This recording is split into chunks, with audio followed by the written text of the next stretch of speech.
All right, everybody. It is Thursday morning, 10 o'clock from the Bill Belichick fan club headquarters. Nobody's here. I have to say that again. Excuse me. Hiccups. We figured out the hiccups here, too. When I'm not talking and I'm calm and relaxed, I have no hiccups. It's like I get too excited. I think for some reason when I get on a podcast, because then I start hiccuping. Again, we'll discuss once we get some more people on the show here. We'll discuss the Bill Belichick thing a little more. Our prayers and wishes to prayers and wishes, not prayers and wishes, prayers to everybody in Texas. There are big storms coming through there. A lot of rain.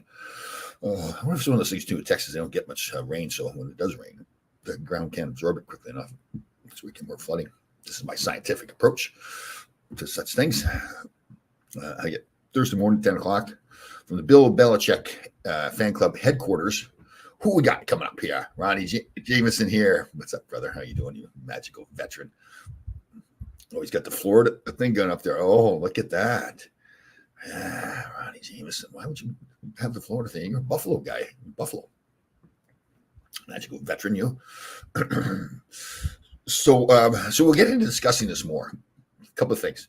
So it comes out now that Bill Belichick, 72-year-old Bill Belichick, is dating the 24-year-old Hottie. What was he doing there months ago, leaving her place with no shirt on, like early in the morning? What was that all about? Like, why is he leaving with a shirt? You assume he wore a shirt there. Or maybe not. Who knows? Maybe he's on the beach or something.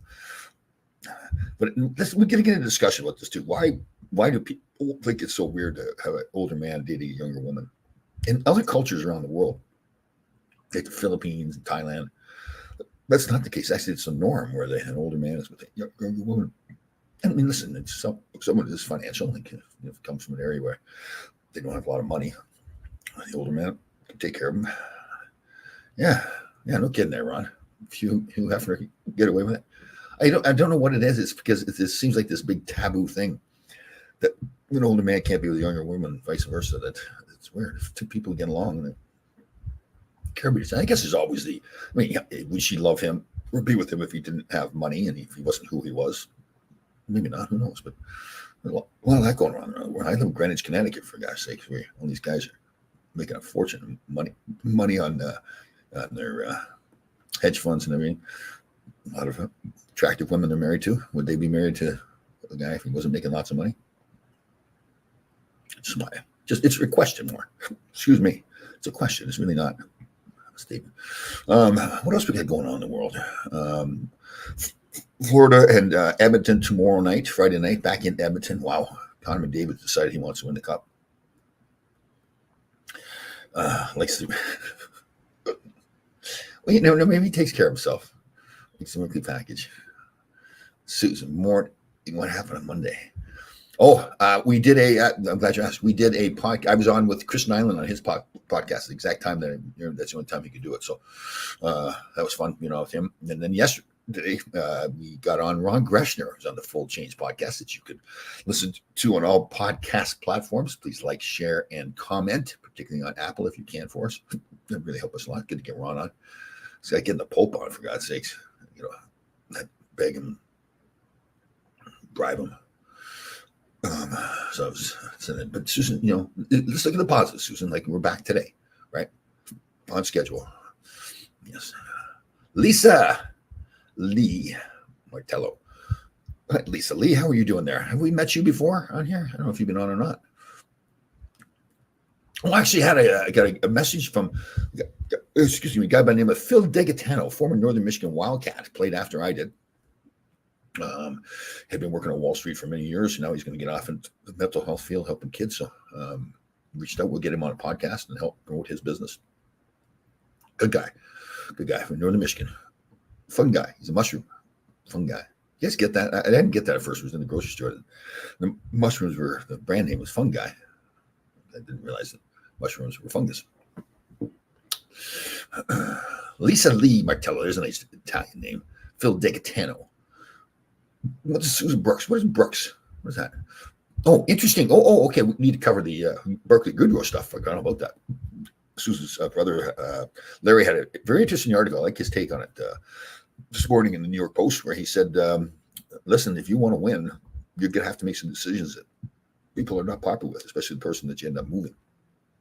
So basically, Barclay Goodrow had a limited no trade contract, is what they call it. So he gives a list of 15 teams to the Rangers that he did not want to get traded to. So I mean, that's a trade. It's a different. There's a no trade clause. There's a no movement clause. No movement clause that you cannot get picked up on waivers. And there's just no way he can get moved unless he says, "Okay, I'll agree to getting moved." So again, he did not have. He wasn't that level that he could get a no move clause. Again, that's just leverage. If you're a star player like a Panarin, he has a no move clause. I believe it. I'm pretty sure he does. So. I think that what the process was, it seemed like that they went to Barclay Goodrow and said, listen, there's a team, ended up being the San Jose Shark, who wants you. Now, he had on his list that he did not want to go to San Jose. That was what via trade. So they worked it out with San Jose. So listen, we'll just put him on waivers and you pick him off waivers. So it means that they don't get anything for him. And again, San Jose gets to pick him up. A valuable player at a pretty reasonable price. Things like 3.5 or something like that. So it's a pretty reasonable player. Again, he only scored like 2 goals or 4 goals during the season, but that's really, you don't look to him for that. And I'm sure they all said too, listen, we'd love to keep him, but we need to make cap space. And here's a player that we worked out a deal with that we can get rid of. Now, again, we don't get anything back, but it's buying cap space by getting rid of him. So he's an older player, like not old, but he's 31. So it's, and Larry made a good point. If you want to win, which Chris Drury wants to win, you can't be somebody's buddy. Like you can't try to do the right thing for the player all the time. You have to do the right thing for the organization. And apparently Goodrow was not happy that he got moved. I don't blame him. You know, to roll here, it's an unbelievable place to play. Good team. Now he goes to San Jose, which is, you know, a few years away from being a contending team. Great place to play, from what I understand. But again, you're going to a team that's, you know, in all likelihood is going to be the playoffs for a couple of years. So that's kind of disheartening for the player. But again, like Larry put it properly, and I really didn't think of it this way, but it was a good job by Larry to write it like this, where he said, that's what Chris Drury did, what he had to do. He had to think of the team first. And some people have suggested, well, you do stuff like that to a player the player doesn't like, and then other people aren't going to want to come to the Rangers. That's not true. You know, like I wasn't happy when I got traded Rangers. You know, if I wasn't doing it anyways, but if I go around saying bad things about the Rangers, that didn't mean other people want to come here. I mean, Mark Messier came here, Wayne Gretzky came here. So, yeah, people don't understand that's the business. They don't like, I mean, Boston got a bad reputation for many years back there in the 70s and 80s with Mr. Jacobs owning the team. The view of the way they treated the players, but players still wanted to go to Boston. It's, you know, I remember Dallas Drake was a free agent. He got bought out by St. Louis, and Mike Babcock was coaching in Detroit, and Dallas wanted to go to Detroit. And I actually said, we had a conversation. I said, "Are you sure you want to go there? All these rumors about Babcock." I said, "I don't care." You know, he was a veteran player too. Things were going to bother him, and he had thick skin. You know, he wanted to win a cup, and he thought that, you know, Detroit gave him that best choice. That was a great position for him to be in too. You know, like he made lots of money at the end of his career, could go anywhere he wanted to go because they bought him out. He's a free agent. And to go back to Detroit where his career had started and win a cup. So that was pretty cool for him. He got pretty emotional about it too. So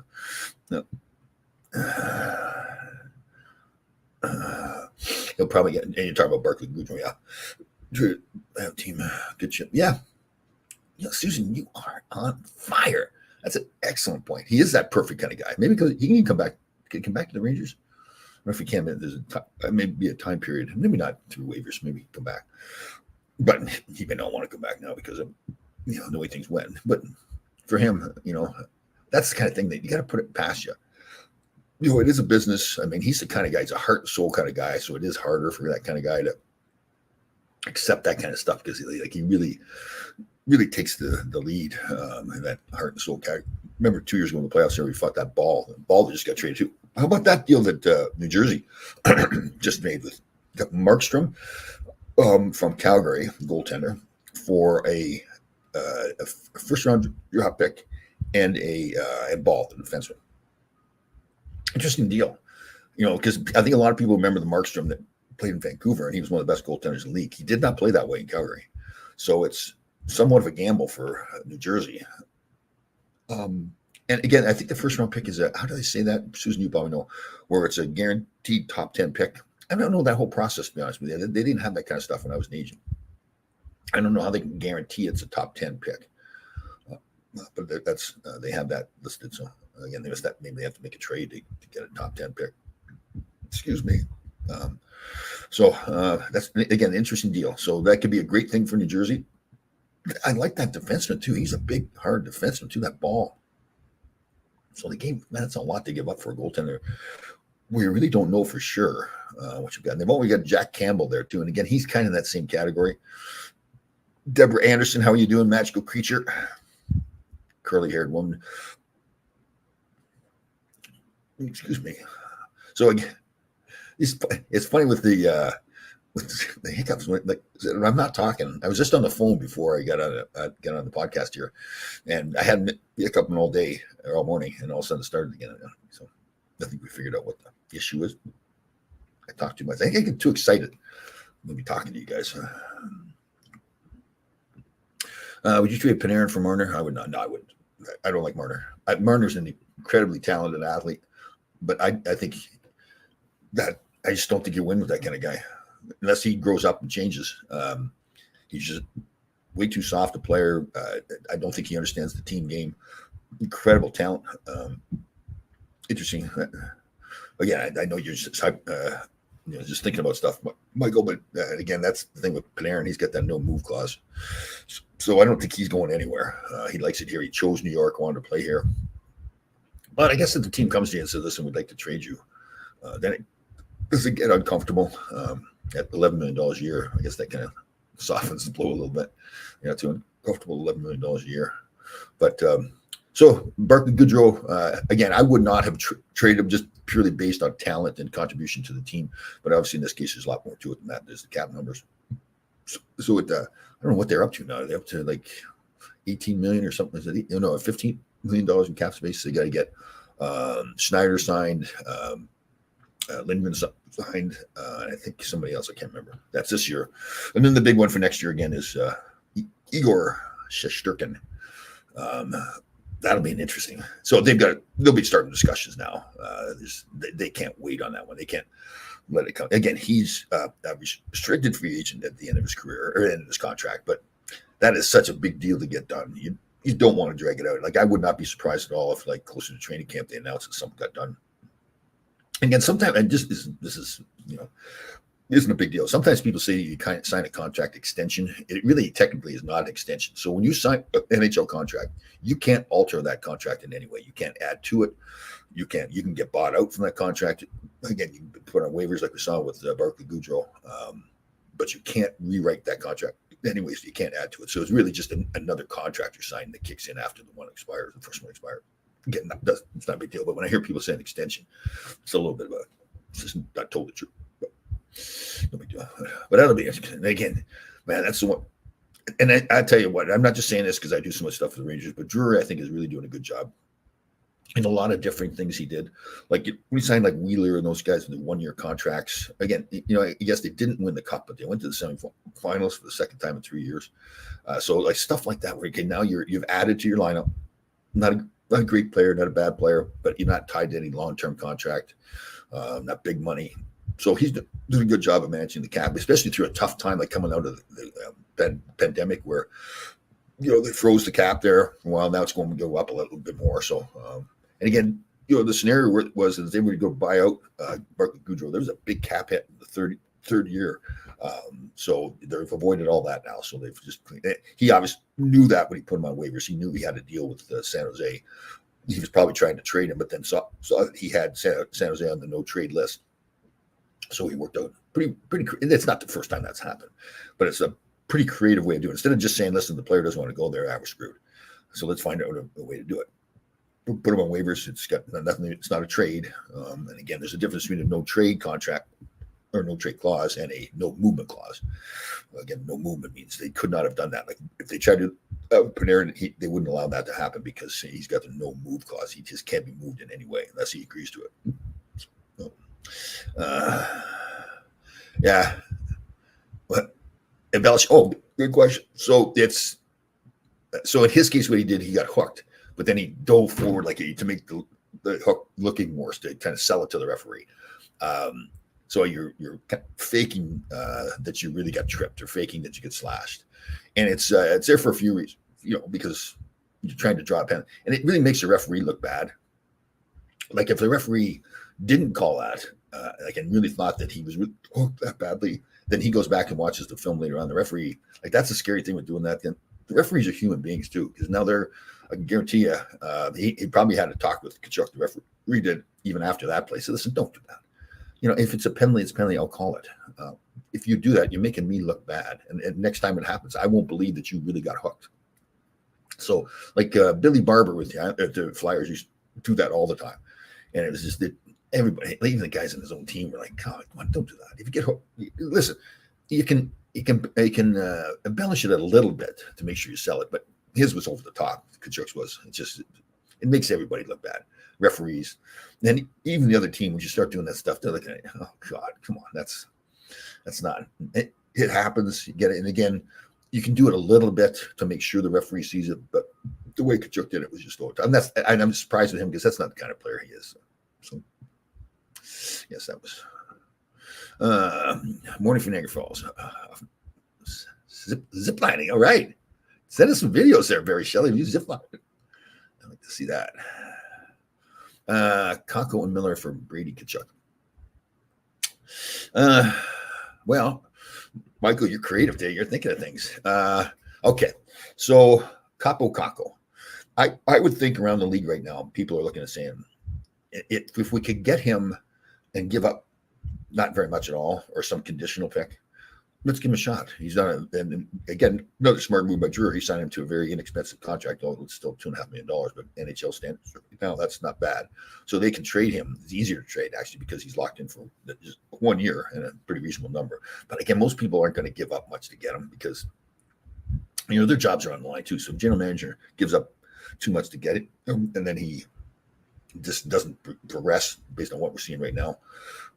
Then that GM's in trouble. Now it could be a brilliant move, right? You get him for next to nothing, and then he turns out to be a fantastic player. He was a second pick overall, which doesn't always mean that you're going to be a guaranteed player. But if you're that high up, that means the scouts and a whole bunch of scouts saw and really thought highly of him. So Miller, Brady Tkachuk isn't the other Tkachuk, but in Florida, but. You know what? I don't get to see him enough, but I think he's pretty well respected. I don't know if Kakko and Miller at this point would be good enough for Brady Tkachuk. Be a great move for the Rangers. They can do it. The thing is with Miller, too, again, he's going to get better and better. And we've talked about this before. He hasn't played defense very long. He's a big body guy. I think he needs to really pack on some pounds, some muscle, and that would give him more confidence in his game and be stronger in his game, too. So I think the best is yet to come from Miller. And Brady, I think Brady Tkachuk's probably farther along in his development than Miller is right now. So interesting. I think Ottawa, obviously they're going to go to Brady Tkachuk and do the same thing that Calgary did with the other Tkachuk. So listen, you're going to re-sign. If you're not going to re-sign, you're going to have to move him. You can't just get nothing for him. And again, I go back to Bill Zito in Florida. I mean, that was other people had the opportunity to get him, and he made the move to get him to really change his team. That was a key pick for him. So let me see here. Is that what it is? Susan, you are on fire. The protected pick is if Devils get a top 10 pick. Top 10 pick. The Flames, Devils get top 10 pick next year. The Flames get the first overall. Yeah, okay, gotcha. I see. Thank you for that, Susan. Beast you. Hey, where my chicken? Ever heard of a ref tell you he blew a call? Yes, not very often. And after you're in the league for a while, you build more of a rapport with the referees. I remember early in my rookie year, I think it was too. We were playing a preseason game, and I thought I was frustrated. I think I was playing terrible, and I was yapping at the ref. He made some call I didn't like, and he goes, "Listen, the way you're playing right now, you shouldn't worry about what I'm doing." And that shut me up pretty good too. It was good. He was a veteran referee. I can't remember who it was. And because I was totally wrong. I was frustrated. I was taking out on him. I think I went to apologize to him after, and we kind of chuckled about it because he knew he put me in my place pretty good. It was pretty funny. But then later on, actually, it's funny. We were playing an exhibition game against Team USA that was going to go to the Olympics was the '84 Olympics? I think it was. Excuse me. And I think it was because Tony Granado was on the team. I think that's the right timing of it. Tony was a feisty little player, and he cross-checked me or did something and hit me in the mouth. And I had a splinter sticking out of my lip. and the referee didn't call a penalty. And I was pretty calm and relaxed about it because I knew him too. I think it was Terry Gregson. And so I skated over to him and I said, Terry, how did I get this splinter in my lip? And he goes, Tom, I'm sorry. I just didn't see it. And it was actually kind of funny. And even the coach, I don't know who it was at the time, he pulled me aside too. He says, Tom, I'm sorry. Because it's a preseason game. I kind of admired the little kid because Tony was ended up being a really feisty player. Tony was. So, and I played with him in LA, right? Yeah, I did. So and I guess there's probably other times too where, the referee, I don't know if it apologizes as much as just say this. I just didn't see it. And but again, it's how you approach him too. Like you come over to him, you're trying to embarrass him in front of everybody. That doesn't work. But he. If you just go and say this and that, you sure you didn't see it that way? And they go, Tom, I just didn't see it that way. Then, yeah. And then I think they appreciate it more too. But, there's sometimes you just get heated out there and you kind of lose your mind. You start yelling. And I think as long as you've treated the referee good in the past and then go to him after and say, listen, I'm sorry, I just lost my mind there. Then they know that. And everybody, they do it too. They get mad sometimes. It's a heated game. A lot of type A personalities out there. Pressure ball, yes, absolutely. Remember the self issues. That man's been through some stuff, I'll tell you. Wow. He's a strong man. Seriously, you think of all the stuff he's been through the last couple of years. Yep, he's a good man. What else we got going on? Oh, so again, we have, that's right. This is the Bill Belichick fan club headquarters right here. Forgot about that. So let's get it. S&P. Oh, that's right. Willie Mays. Good job, Susan. Thank you. Yeah, what was he, 90-something years old? Wow, good life. And, it's fine. This always happens a lot, but I think it really seemed like it was really genuine. Like people really liked him as a person too. Again, other people say that when somebody passed away, but I just got the sense with him that they really did. So, all right. So Bill Belichick, 72 years old. New girlfriend, 24 years old. Great full change of mind. Oh, thanks, Deb. Yeah, that was cool. Go get Gresh on. Yeah. Yeah, well, it's funny because so our process is when I've got the producer, Tom Smith, he contacts the players to set it all up because there's no use me getting involved because they set up all the date, the time, the whole bit. But with Gresh, he was having a hard time. Tom was having a hard time getting a hold of Gresh. But Gresh is funny.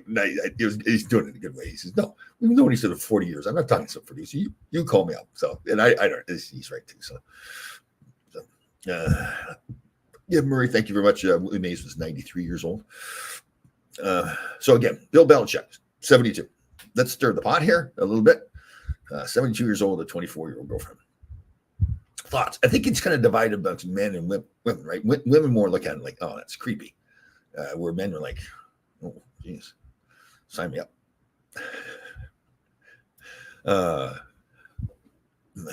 So I guess all the things come to play. Is she there just because he's got lots of money? Is she with him because he's Bill Belichick, successful guy? And what the heck was he doing leaving her place months ago there, being on the Ring camera with no shirt on, like early in the morning? Like, where's your shirt? Looked like he was leaving too, like he wasn't like. So let's find out what happened to the shirt. It's like the blue dress with Monica Lewinsky, right? What happened to the shirt? I guess he could have been at the beach or something like that, and didn't have a shirt on and went to her place, and then okay, now we gotta leave. Especially when you're Bill Belichick, you're leaving in the morning with no shirt on, and it's not like he's Arnold Schwarzenegger or something, like jacked up or The Rock or something. He's a little pudgy. He's got some girth to him. Gold digger and fame. So Bill Belichick's not stupid, so he's got to know. Okay, this woman doesn't love me. She's with me for money and fame. She's getting the fame, that's for sure. But he's saying, okay, well, yeah, but then I get to sleep with this young, attractive woman. She looks like she's fit and all that kind of stuff. She's a cheerleader. So they're both using each other. Is that pretty accurate? And so do you think it's ever that like an older person like that could be with a younger woman and they really actually love each other? Or do you think it's always because of money and fame? Right. So we'll dwell on it. I'm sure people are thinking, oh, God, Tom, stirring the pot. Well, this is a great conversation, right, to have. It'd be great to have like people on the show and have that discussion. Going back and forth. All right, how about? So I was having some Yeah, he had a surgery. So he had a prostate surgery. Sorry, I put this up here. Sorry, Anthony. So Barry had prostate surgery, and then he was in for some other surgery recently. I can't remember what it was for. Um, she's. I wouldn't say she's got it. Looks like she's in shape. I wouldn't say she's like smoking hot. She's cute, or more cute, I think. Yeah. Kidney. That's he had a kidney issue. Yes, Barry's getting it. He's going through it all. And then I don't know if you've seen it. This one's funny. This girl, I don't think she planned on making herself famous, but on Reels and Facebook and all these places and YouTube, this guy was out. It looked like he was in a bar scene, but it's outside. These two attractive young women, and he's asked them. He says, "What is one thing that you do in the bedroom that really turns a man on?" And this one young girl, and she was funny the way she did it too. I'm assuming she had a few cocktails. She didn't realize how famous she was going to get, but she pretended that she was spitting on a man's penis, and it is blasted everywhere now. If you go online, it's like I go on Reels on Instagram, and it's like every second video there's some adaptation of it. They use it for different things, like how do you clean off golf clubs. I won't imitate her how she does it, but man, she's funny. Oh, again, she had probably had no clue how famous she's going to be because it is everywhere. Should I do? Oh God. And it was funny the first time I saw it, but it's getting funnier now because of how much people are using it now. It's become like a thing that I think people are just piling on with it. I wonder, she probably looked like she was in her early 20s. I'm wondering, like, her parents are probably like, "Oh, you idiot, you." But I mean, she didn't do it wrong. It was just kind of funny that she did it. Oh, and her friend that was with her too. Like the whole thing was very funny because the friend's with her and she puts her hand over her mouth. She says, "I can't believe you just did that." Oh goodness, funny stuff in the world. What else is going on that's exciting? We get the big rains coming to Texas. Game 6 tomorrow. Man, I always knew McDavid was a good player, but man, he just, like, what I really seen from his last 2 games is he's just decided that they're going to win. He had like 4 points in each game, 8 points. Man, he's about to break Gretzky's record for most points in the playoffs. I think, right, or getting close to it. So, man, that'll be a wild scene in Edmonton tomorrow night, a Friday night. Oh. So the game's 8:00 here. So it's at 6:00 in Edmonton. So I'm sure there's a few cocktails to be had after that. People leaving work and leave work early. They have the big for the people that can't get in the building. They have the big courtyard there. It was packed too. This will be big because the whole scene right there, down 3-0. They come home, they win, they go on the road. I'm sure. I thought that Florida's going to win it, and then they win again. So now they go back to Florida. Back to Edmonton for Game 6. So. It'd be interesting to see how Florida reacts too, right? Because they've usually been the team on the attack, and now this is going on. So Susan Brooks is cheering for the Oilers. Wow, why is that? You can't cheer for another NHL team. You can only cheer for one. That's the Rangers. Yeah, well, that's a good point by you there, Anthony. Yeah, that's the one good thing. Game 7 would be. And that would be they go in every 2 days now because of the travel. So I guess that would be Monday then if they have Game 7. Too bad it's not on the weekend. Play during the day. Let me see here. I've been to the other fan zone for a game. Oh yeah, those are cool, right? When you're outside, especially the weather. Obviously now with the weather being nicer because of the timing and everything. They had 2 years ago to playoffs. They had a viewing party at. I know they've done it since then too. When I attended. Was at Central Park, and that was a blast. The game was in the afternoon, nice sunny day. They had a Tammy Panarin, not a doll, but the big kind of statue kind of thing, paper statue. So, and they had 2 holes. So I was like, his arms were like this. So I was standing behind it, with my arms sticking out, trying to dance. People looking at me like, "Oh God, there's something wrong with this guy." Way too many concussions. Jessica Danahy, how are you? Magical creature. Yeah, but this is typically it is to us. What's the date today? It's the 20th. That's right. It is later than usual. Yeah. Okay, Susan. All right. Let you away with it. Ranger fan, but I still love watching it. Yeah.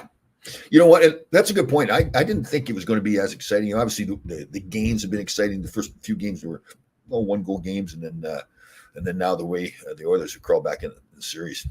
And it's so cool to see from McDavid, too. It was interesting, too. I didn't realize, I guess him and that Sam Bennett are good buddies. They grew up playing hockey together.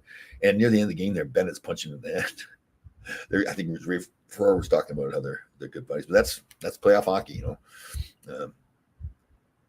It's playoff hockey. You want to win, and then they're going to try to intimidate him. I think that's kind of wasted. I don't. Years ago, that stuff maybe worked. I remember Brad Marchand did it with one of the Sedin twins in one of the series, Boston, Vancouver, obviously, and I think that kind of got the Sedin a little bit. But I don't think McDavid's going to. He's not going to. First of all, you got to catch him out there and do that. Man, he's unbelievable. How about I do give Tkachuk? Yes, good point, Anthony. I was just going to say that actually too. I give him credit. Tkachuk dived to save that empty net goal. Yeah. What he should have done, the net, if you saw, the net was starting to come off the little pegs there. If he really thought about it, he could have sold it that he was, the pegs that came off entirely. And the David's goal wouldn't have counted, but it was not that big of a deal. But yeah, that was good. I give Tkachuk credit. Yes. Give him credit for the effort. Because a lot of guys, I mean, he had to really sell out to go back and get that puck. And a lot of times, and you know, they a lot of people would have said, listen, that's going in. I'm not going to, because when he started diving, I think there's no way he's getting that, but that's pretty cool by him. You just got to get away from that embellishment kind of stuff. That's not him. I'm sure it's a playoff game. He's trying to win. He said, this could help my team. And again, there's many cases where guys do it, and it does help the team. You know, they make sure the penalty gets called. But the penalty was already called, right? Yeah. So he didn't really need to do it. But yeah, it was an effort. You can't not like his game, too. I mean, he's just that. Every team in the league would love to have him on the team. Matthew, I can't forget his name, Matthew. Yeah, it was interesting what Ottawa does with the other Tkachuk, because I would assume, especially the way it's gone for his brother, you know, Calgary was Canadian city. Those are U.S. kids. Now Ottawa is another Canadian city. I'm sure they've talked and said, Matthew said to him, listen, I loved Calgary because, you know, I'm sure he did. Calgary's a great city, but now I'm in Florida. Like, you see the facilities they've got, they're winning. There's so many great places. I mean, tax-wise, I mean, you go to Texas, Florida, you know, to get away from taxes. The Canadian taxes are higher. So there's a lot of reasons why I would think Tkachuk would want to not resign, go someplace else. So I would see that. I don't know what the hell was left in his contract, but I would see him going to Tampa. Right? I didn't realize that somebody mentioned to me about the facilities they have there with the Pants. You know how they have this fantastic practice rink, and the guys say is live right, you know, beside the practice rink, and they take their golf carts to practice. What a life, dude! Excuse me. Let's say you're living in Florida, playing in the National Hockey, you're paying less taxes than anybody else in the National Hockey League. Well, other than the Dallas teams and Dallas and Tampa, and then you've got this beautiful facility, and you've got a golf cart that you drive around. I can see why a lot of guys want to go to Florida. That's a great place. Bill Zito, after the loss too, wasn't too happy. They showed a video of him tossing some stuff up in the suite that he was at. He was hot. I like him more and more, Bill Zito. The work he's done. I didn't really know him that much when he was an agent, and he kind of stay away from other agents. And sometimes you have relationships with guys. We joked in a cab at Toronto, someplace one time together. Got to know him a little bit. And when he got hired, like again, I thought, why are they hiring him? But man, they proved that was a good move. He really. Let me see here. Let me see. Heard Tkachuk bought a house here in New Jersey. I know his wife's family. Oh, Tkachuk, the one in Ottawa. Oh, well, that could be a destination for him. But again, these guys, not all players do, but you know, those guys that are making $10 million, $11 million, $12 million. When you start talking about not paying state tax, that's a lot of money to save yourself. So if you got your choice of places you want to go, but listen, if his wife's from this area, maybe that's the reason you want to come back and play for the Devils. Maybe you want to play you still play for the Rangers. I mean, at least they have a home their Jersey near family and have another home up here in Greenwich or in the city, whatever you want to do. Let me see. Heard. Let me see what we got here. Rangers should tribute Kings for lackadaisical. Lackadaisical PLD. Lackadaisical PLD. You're gonna have to tell me what is PLD? PLD escapes state of California taxes. PLD. I'm missing that one there, and it's probably me just going over my head there, Royce. So it's not you. Rangers should have traded to the Kings for lackadaisical PLD. Okay, well, I'm sure he'll get back to us. Going to be interesting summer moves. Yes, I think you're right on that, Michael. Yes, because again, there's a lot of. It's not just. Again, I don't know this, but I'm going to make an assumption that they're saying, listen, we can't, just like Bill Zito did in Florida. Oh, Pierre-Luc Dubois. Right, thank you. Okay, I got you. Rangers should have traded Trouba to the Kings for Lacken. You would want Pierre-Luc Dubois on your team? I'm surprised they were able to move him at all. L.A. To Washington, right? Is that where he went to Washington? His reputation is not as good. I mean, he just doesn't care from what I see. So I would not have wanted him to do that. Again, I understand that we talked about this, but I understand where people are, down on Trouba right now, and he still may get moved. But I don't think it's all because of his play, because again, he had 2 other good years where he was an excellent defenseman, I thought. But it's the dollars and cents. Like they can again, what you got to be careful of a few things. So okay, let's say you can move him and get rid of the money. Get rid of his money. Now you got more cap space. You got to sign Shesterkin next year. You still, I mean, the thing that I think a lot of people, and I'm assuming that the Rangers do this as well, they look and say, okay, we need to increase. We need to be more like Florida. We need to be a grittier team. Skill-wise, we're fantastic, but we just need to be grittier. Certainly picking up a Pierre-Luc Dubois would not do that. And then you've lost Gaudreau, and then if you lose Trouba, those are 2 of your more physical players. So you've gone kind of in the opposite direction. That maybe they're not thinking that way, but Tom likes staying away from McMillan. Yeah, not one of my favorite people. I don't mind people being hard and doing unpopular things, but when they're just like some of the stuff that Mike said about people that I know in the National Hockey League, it's just like personal attacks too, right? And he would do things like Larry Brooks. I really respect. We had this thing a couple of years ago that Susan put on with the fan clubs, and Larry spoke there. And what I liked what he said was, and Larry's reputation is he'll carve people, he'll carve everybody, but he'll go to the rink the next day and make sure he's there, not hiding, right up and play. Like the player wants to say something, Larry's there, right? So don't pretend I'm going to go hide. Let the smoke settle.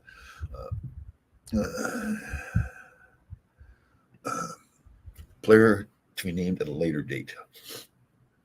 What's that for, Susan? Sorry, I missed that.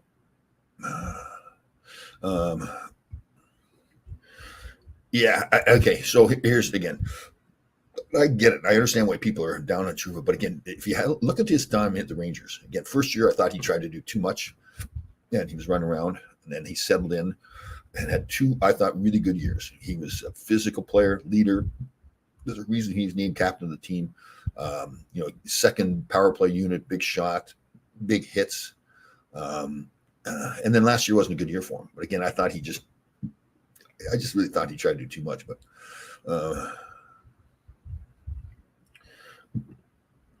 coming to a time where the Rangers have to make a decision on Zach Jones. He's too good. Yeah, I agree with you. Yep. Again, I don't. Part of the issue too is we talk about Trouba. Who would want him at that number? Now, it may be that the Rangers have to pay part of his salary to get rid of him, but he's still serviceable. I would like. I guess my question is, would I trade for him if I was GM of another team at that number?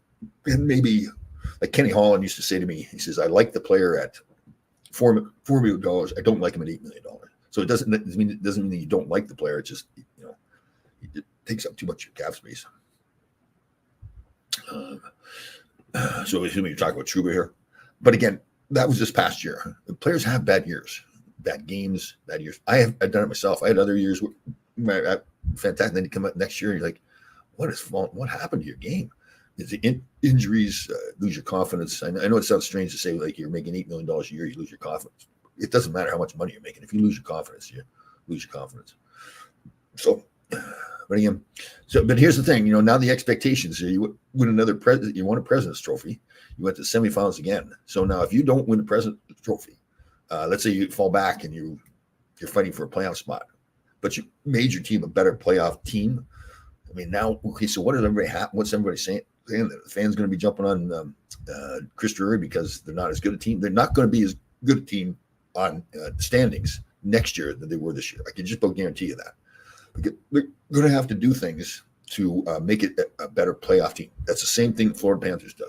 I'm sure they're looking at saying too, yeah, Bill Zito was brave. They won the President's Trophy, and then he changed that team around. Now they're back in the finals again for 2 years in a row now. So I would like to lay $3 million actually. Yeah, 300. I remember signed that. It was my last contract. They made like 330 or something like that. Last contract in LA. I remember signing that thing. That's a lot of money. Not now. That's not even. You couldn't sign a contract now for that. That's not the minimum. What is the minimum? I think it's like $700,000 or $800,000 a year. I think the minimum is now. That's funny. Big difference. Big difference in the game. So okay, so Goudreau's gone. They signed Capo Caco. I think I was surprised that they signed him, but you know what? Good deal. It's like $2.5 million for 1 year. Very tradable player. In some ways, he maybe is even more tradable because he is signed. If somebody picks him up, they don't want to get into some dispute. They would, okay, this is what. So I would not be surprised that situation is not over with. I don't know that they're going to keep him. To me, that more looks like it could be. I mean, they could be saying, okay, we'll give you one more shot at it, one more kick at the can. Or it could be saying, okay, they got a deal with the team already, or they think they do. The team says, listen, but you got to get him signed. I don't want to mess around with it. Get a new guy and then have to go into a contract. And it's easier too because if some team trades for him, then you say, listen, we didn't sign him to that contract. That's what came with it. So it's somewhat of an out. That's not terrible. But again, $2.5 million for a player, that's not a big deal. So again, he's a really tradable player. What are you going to get back for him at this point? Again, to me, it's going to be some conditional pick or some young player that's a real prospect. But you got to remember, he's the second overall pick in the draft, so you can't just give him away. But who knows? Bill Zito has a great arm. He fired. Yeah, was it a water bottle he threw? I wasn't sure what it was. Yeah, he threw it pretty good. Yeah, he was not happy with that. I kind of like that. You don't do it all the time. But there's guys like he's into it, like he's not. He doesn't care. He wants to win, and that's really the team he's built to. But I was when the first cup they slipped quite a bit. Yeah, totally. And you're right. You remember that when they were on their roll there, when they went to the finals 5 years in a row, 1-4. It just you kind of felt sometimes like I know we did as a team, or I did individually thinking, okay, we could beat them this year. They're not tearing up the league, but they knew that. They knew how to win. They knew what they had to do at that point. That's the advantage of winning back to back. You know what you have to do, and management knows what you have to do. Al Arbour's coach. You want to push them, but we don't have to win some President's Trophy. You don't have to be the best team in the regular season. We need to win, and he knew that team. He knew that they knew how to win. There's so many times when they won those 4 cups where you're thinking, oh, we've got them. We've got them as the Rangers. Pittsburgh almost had them. Excuse me, but again, you look back, they just knew how to win. They were quite the organization. And again, even if Florida doesn't win 2 years in a row to the finals, they still look at that team is built to win. But we'll see what happens. I tell you, the one thing I'm still worried about with Edmonton, and it hasn't happened yet, is you wait for Skinner to have a bad game in that, but he hasn't done it. In fact, he's played very well. So I'm glad for a player like that. They do. I just wonder, is he really, based on what he's done before, he hasn't really shown that he's a solid number 1 goaltender, but he wins the cup for him. And what was the trade? It was there's Kemper from Washington to LA. Was that what it was for Pierre-Luc Dubois? It's kind of a strange move too. I would not have gone near Pierre-Luc Dubois, like Susan said too. I just think, man, it's like he's proven over and over. He's just a dog. Soft as a grape, as they say. Let me see what we got here. Do you think we'll ever see a team run like the 80s Islanders? That's a tough one. When they won 19 playoff series in a row. Um, man, that's hard to imagine. I mean, Tampa, was close to doing that, but see, the problem is here's a good example. So let's see. So Tampa, when they won, they had to make a lot of moves to get down under the cap. So that people that were valuable players to those winning teams you had to get rid of. That wasn't the case with the Islanders. The cap wasn't in place then, so they didn't have to be replacing players. I think they did. A few, there's a couple of guys they changed all the time, but it was basically the same team. So that'd be a tough one to do under the cap era. I doubt that you'd see somebody do it again. Do you just have any extra help for it? Do they end up thinking about it more? I think it helps at this point because physically, you beat up. Now they've done 5 games, and then the travel back and forth from Florida to Edmonton to Florida takes a lot out of you too. So I think that extra day off really helps them. I don't know. I'm trying to think.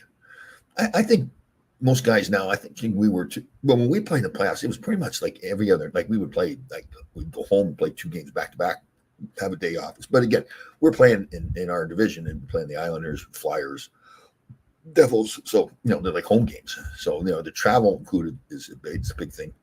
So I don't think that thinking about it would be an issue.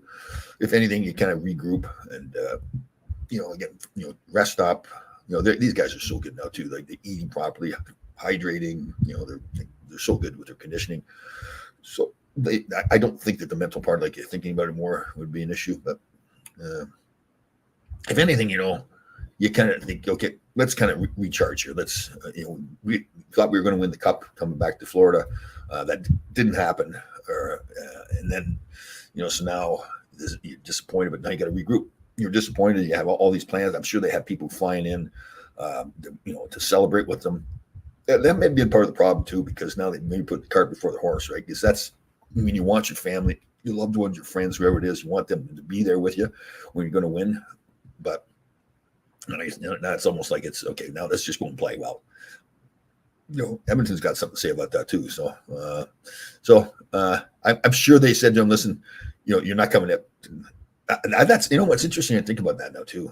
Because of all the people who want to come in and be there with you when you win the Stanley Cup, and now you don't win, and now it's moved to Edmonton. You got a chance of winning, and everybody, the loved ones are still always want to be there too. They're going to want to go to Edmonton to be there with you. And I bet you as a team, the coaches and general managers said, okay, listen, I know your loved ones want to come, but we need to win. And then we can all have a big party down in Florida when we're done. Because again, the family and the loved ones, they're not selfish. They want to be there for you. That's how they're viewing it. So I never thought about that. I mentioned all that. Because again, for game 5, all the people, think of all the people that were coming in, especially Florida, beautiful air.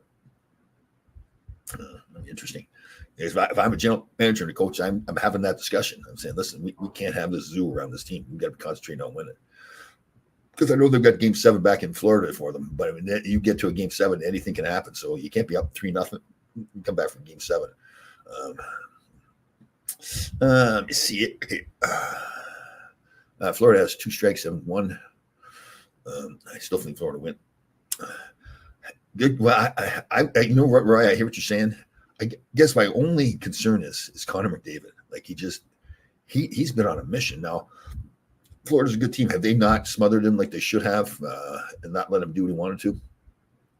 I would think they're going to do a better job tonight with Connor, or tomorrow night on Connor McDavid. He'll have less room, but again, everybody plays in the same. But here's the thing, though. I think psychologically, like there's the one that Oliver Ekman-Larsson, who's a fantastic defenseman. I watched him when McDavid went around him and then shot the puck over for Corey Perry to score in that empty net goal. What turned out to be an empty net goal. It's a small thing, but it's a big thing for a defenseman. So you saw Oliver Ekman-Larsson was leaning forward, so like he's on the balls of his feet, and so what that happens is now you've lost your balance, you've lost your ability to move. Typically, how you want a defenseman to play a forward on a 1-on-1, almost like you're sitting on a chair, you're sitting back, get your chest up. You don't have to look at the puck. You can hit the puck. You know where the puck is. You just get your stick down there, and you're playing his body. You're going back and forth. But if you're leaning forward like that, you lose all mobility. And that's the biggest thing I think that happens with Connor David is that a player like Larson, who knows what he's doing, he's a fantastic defenseman, but it's Connor McDavid. So he gets psyched out thinking, I've got to, I don't want to get beat by this guy. Well, yeah, you don't want to get beat, but if you don't stick to your basics, the things you're supposed to do as a defenseman, then you're going to get beat like he did. And it happens so many. There's who was it? I think game against Dallas, last game against Dallas, there's a defenseman in front of the net. It might have been Niskanen. Remember, he did the same thing. Like he was like turning sideways and all, like he didn't face McDavid and play him where you're supposed to play. And again, I know it's McDavid, but if you don't stick to your basics, what you're supposed to be doing as a defenseman, you're definitely not gonna be able to stop him. So, Tom, I wasn't a blood washer guy. I was more. What I would drink? It was more like Coronas, and there was another beer, Miller Draft, I think it was, or something. Dude, that was good. As the AC made, oh, not yet. Susan, I think we're pretty good. Yeah, we got the back deck going. The fan out there, got a nice big umbrella, lots of shade.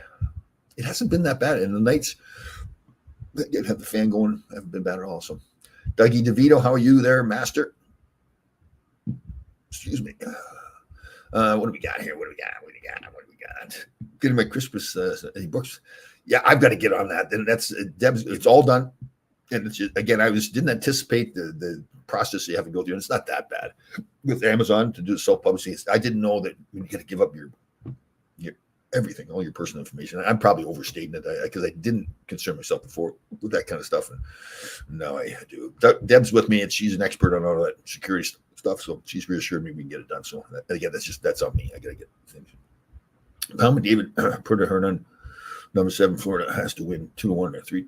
Can't take penalties. Yeah, that's true. They can't take penalties.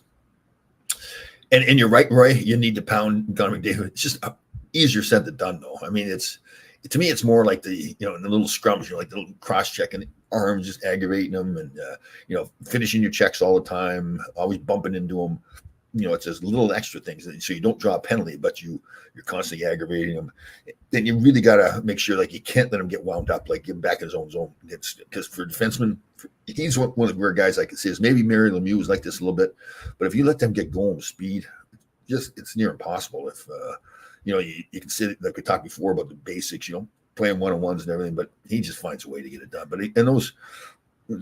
you're in tight. He has got full speed going. You got to get your head saying, listen, he's a hockey player. He's no different. Yes, he's skilled, highly skilled, but I can stop him. I just need to play the game the way I'm supposed to play the game. And you saw that with Larson. Like I said, he's a fantastic defenseman. You can tell he knows what he's doing. He overthought the fact that it was Connor McDavid coming at him. So, but that'll be an interesting game tomorrow night. Anyway, I mean, I don't know who I'm cheering for. I guess in one way I'm cheering for Connor McDavid. You'd love to see him win. Because he's in his 9th year now. That's surprising, right? I remember everybody came in, he thought, man, they're going to win all the time because of him. And, you can't do it as one guy. That's the thing that with hockey, you can't have just one guy. Although the way he's played the last 2 games, maybe he is that guy that can. But again, he's still got Draisaitl still there. And Nylander. Is it Nylander? Who's the other? Yeah. You can't give me Dave Elaine. Those legs keep going. Yeah. Totally. You got to. Yeah, so they got to have like forwards, and it can't be just standing from. They got to be swinging. So when he gets moving, the forward has to be able to move with him, cut him off, at least like stop him from getting that full head of speed going. If you can't stop him, at least have him change his lane. Bump into him, bother him. You get the game's changed from when I played too. You can't do the hooking and holding. You can't slash on the arms. So that really, I mean, he's still a fantastic athlete, but the way the rules have changed really help him too.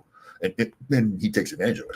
So it's, he's to me. I think everybody, not just me, but everybody knew he was a great player, great talent, and a good team guy too. But I think he's taken that to a different level now, where he has basically decided we are going to win the Stanley Cup. But again, Florida's going to have a lot to say about that tomorrow night too. So we'll see. So again, I'm very disappointed in everybody here too today. I tried to stir the pot a little bit with the Bill Belichick discussion. 72-year-old Bill Belichick with a 4-year-old girl. It appeared nobody wanted to enter into that pot stirring situation.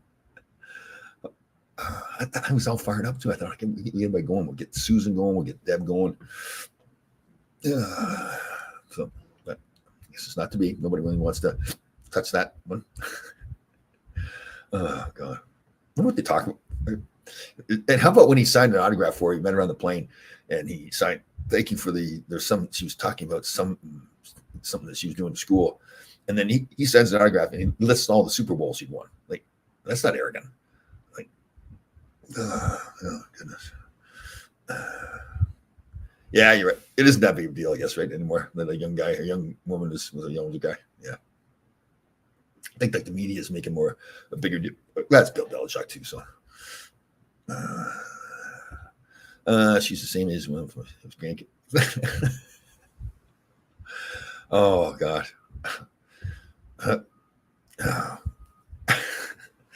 Oh God, there's Bill Belichick. Oh, Danny. But again, the other one too is like I'd like to know the story behind the no shirt. But he's leaving her place months ago, and it was on the ring camera there. Again, we should have what they should do. Some reporter for really doing their job, like just like the Monica Lewinsky, like blue dress. They should find out where the shirt is. I sound jealous. Excuse me. Well, it is funny because guys are like probably high fiving him and everything. You know that he's women are like, you creep. But, oh yeah, he has to have the little blue pill. Yeah, okay, but the big question is, does he tell her that he uses the blue pill? That's the bigger question. Because sometimes guys, including myself, don't want to admit that you use the blue pill.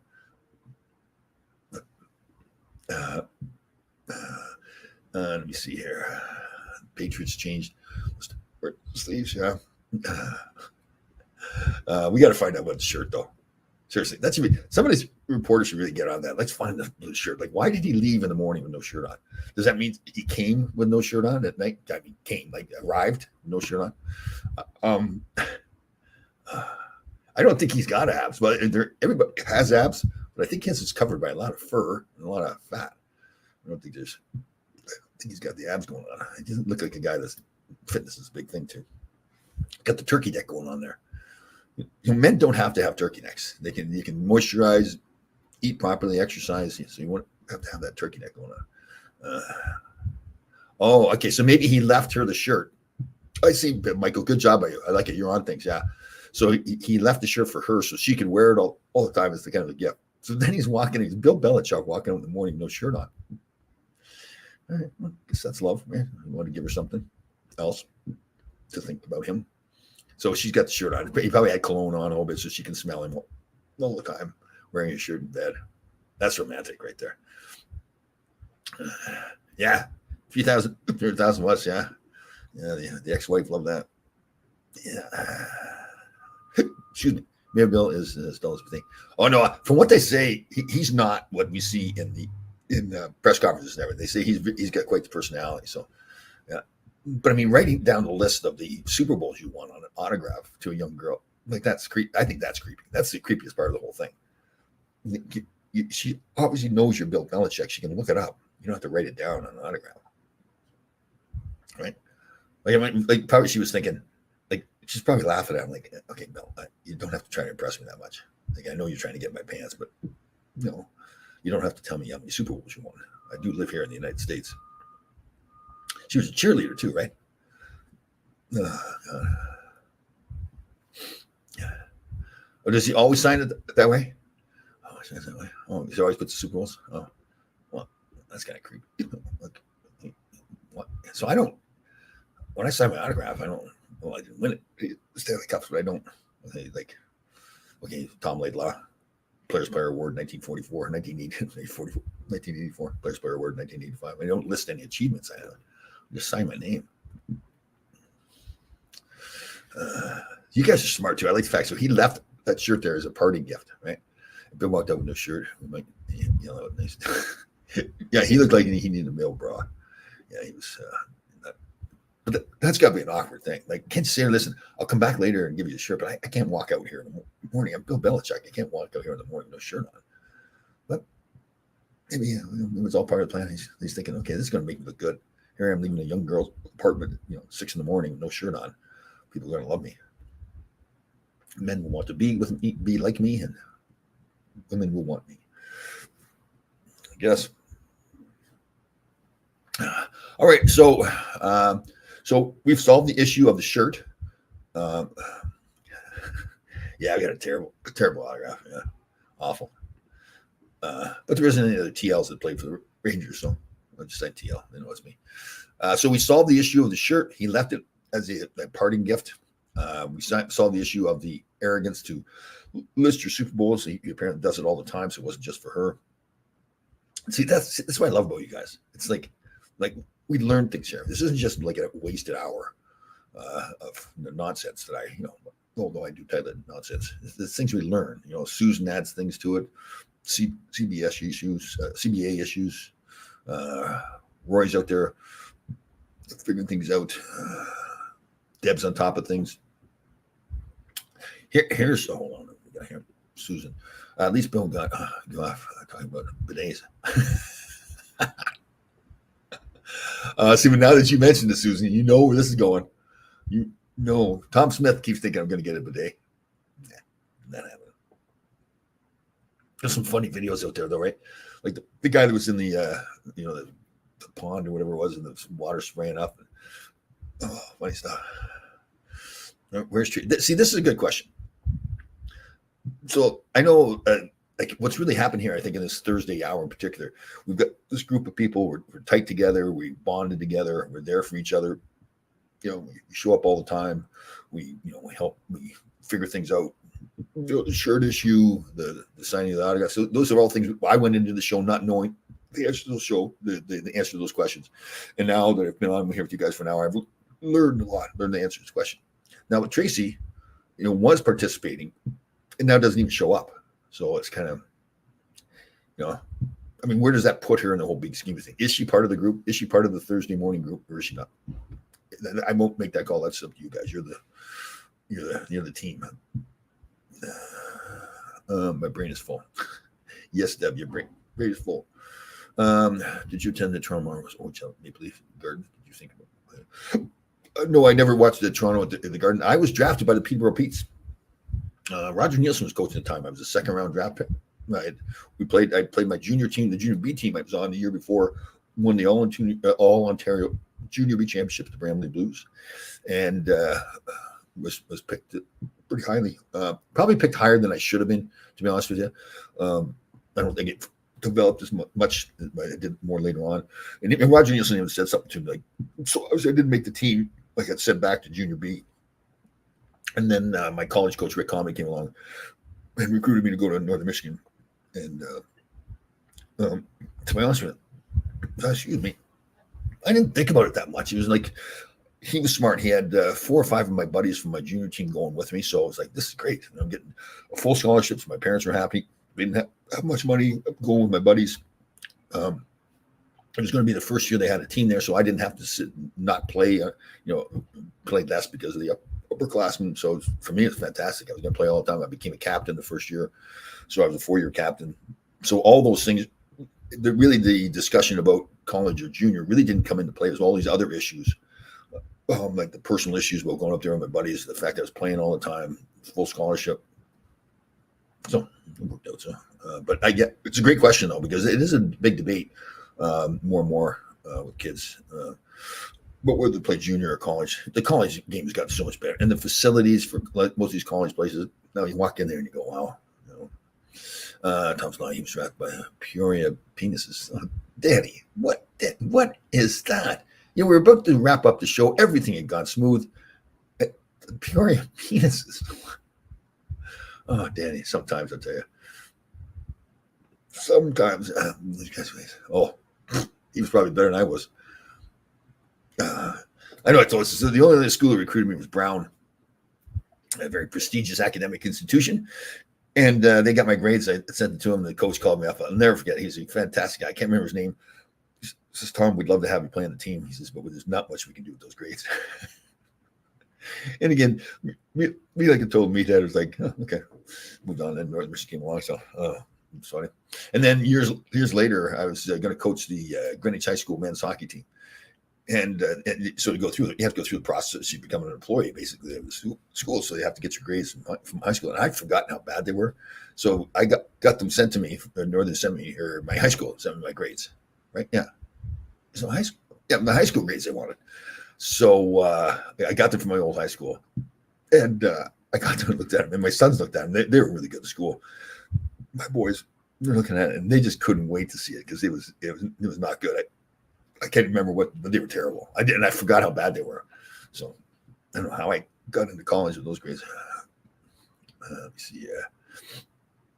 I just keep entertaining meeting in lines as zip lines. Oh, okay, good. I'm very got to do a video of that. We got to see you zip line. Let's go. Is that over? Is that on the Canadian side or the U.S. side? That's funny. You should have showed up for that ice skating class. Oh, for one in college, yeah. Oh God! When I tell those stories now, like it's just like, what was I thinking so many times? And I honestly was thinking, it's just obviously not thinking the right thing. All right. So we've recovered from the old Pure Penises line by Danny Erickson. I don't know what that was totally uncalled for. I can't believe Danny would say that. Everybody have a fantastic weekend. I will be back on Monday, 11 o'clock with Mark Argus. So again, I was on, I don't know when it's going to air, but I was on Chris Nyland's podcast. Pretty cool. He's a very inspirational guy. Obviously, I think you guys know all the stuff he's been through and how he's willing to open up and talk about it to help other people.